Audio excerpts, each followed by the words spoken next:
کئی دن کی تھکا دینے والی پرواز کے بعد ہدہد حضرت سلیمان علیہ السلام کی فوج کے مقام پر پہنچا۔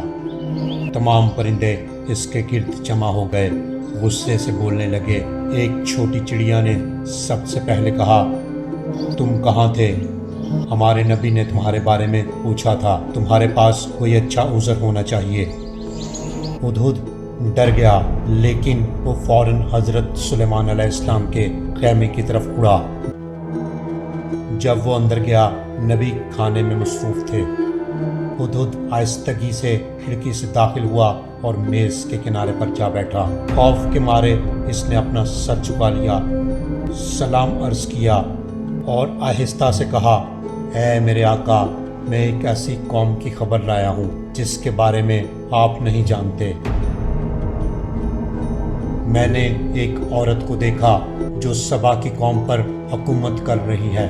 وہ ایک عظیم تخت پر بیٹھتی ہے اور ہر نعمت اس کے پاس ہے، مگر افسوس میں نے اسے اور اس کی قوم کو سورج کو سجدہ کرتے دیکھا اللہ کی بجائے۔ شیطان نے ان کے اعمال کو ان کے لیے خوشنما بنا دیا ہے۔ حضرت سلیمان علیہ السلام نے جواب دیا، ہم ضرور دیکھیں گے کہ تم جو کہہ رہے ہو وہ سچ ہے یا نہیں۔ میں ایک خط لکھتا ہوں، تم یہ خط ان تک پہنچاؤ اور دیکھو وہ کیا جواب دیتے ہیں۔ ہدہد حضرت سلیمان علیہ السلام کا مہر بند خط لے کر سبا کی سرزمین کی طرف تیزی سے اڑ گیا۔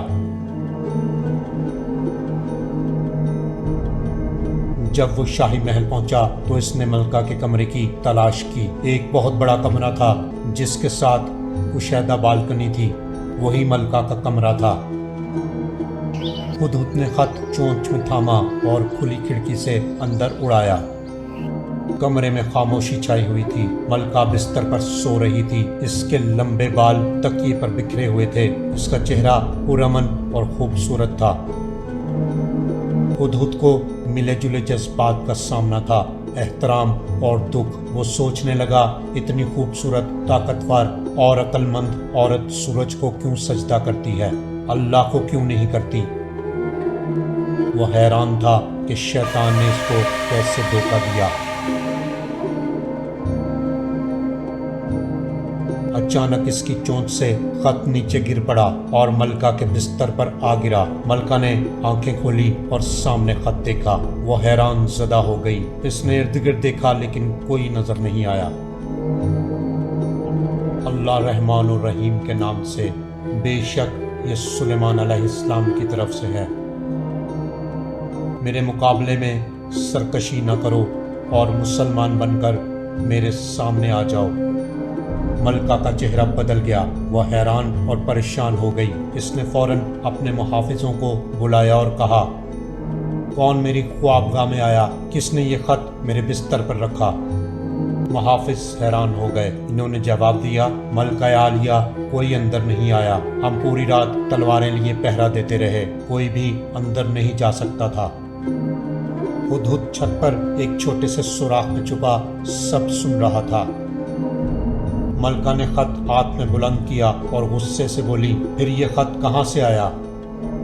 محافظ خاموش تھے، کسی کے پاس کوئی جواب نہ تھا۔ خط کے عجیب انداز میں ملنے کے بعد ملکہ بلقیس نے فوراً شاہی مشیروں کا ہنگامی اجلاس طلب کیا۔ اس کا چہرہ سنجیدہ تھا اور سب کو اندازہ ہو گیا تھا کہ کوئی اہم معاملہ پیش آیا ہے۔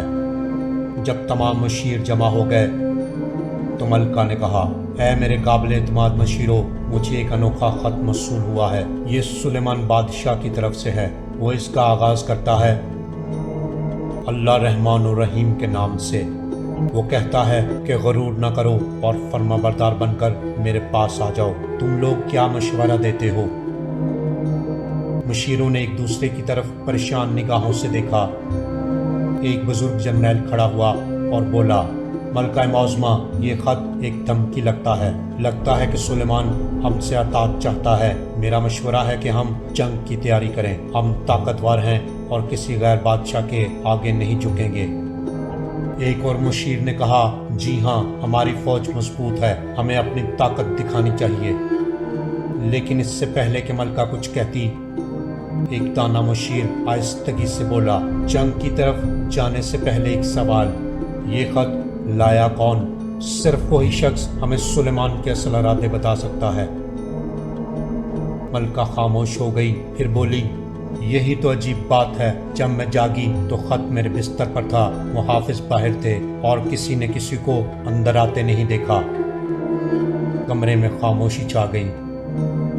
یہ پرسرار بات سب کو پریشان کر رہی تھی۔ ایک اور مشیر نے کہا، یہ معمولی بات نہیں، اگر وہ بغیر قاصد کے خط بھیج سکتا ہے تو اس کی طاقت کا اندازہ لگانا مشکل ہے، ہمیں ہوشیاری اور صبر سے کام لینا ہوگا۔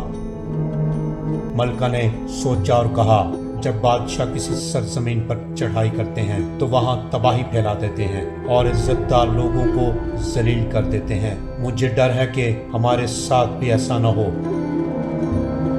میں مشورہ دیتی ہوں کہ ہم ایک قیمتی تحفہ سلیمان کی خدمت میں بھیجیں تاکہ دیکھیں وہ کیا جواب دیتا ہے۔ تمام مشیروں نے اس رائے سے اتفاق کیا۔ فیصلہ ہوا کہ شاہی قاصد ایک عظیم تحفہ لے کر سلیمان کے پاس جائیں گے اور اس کے ساتھ اس کی سلطنت کا جائزہ بھی لیں گے۔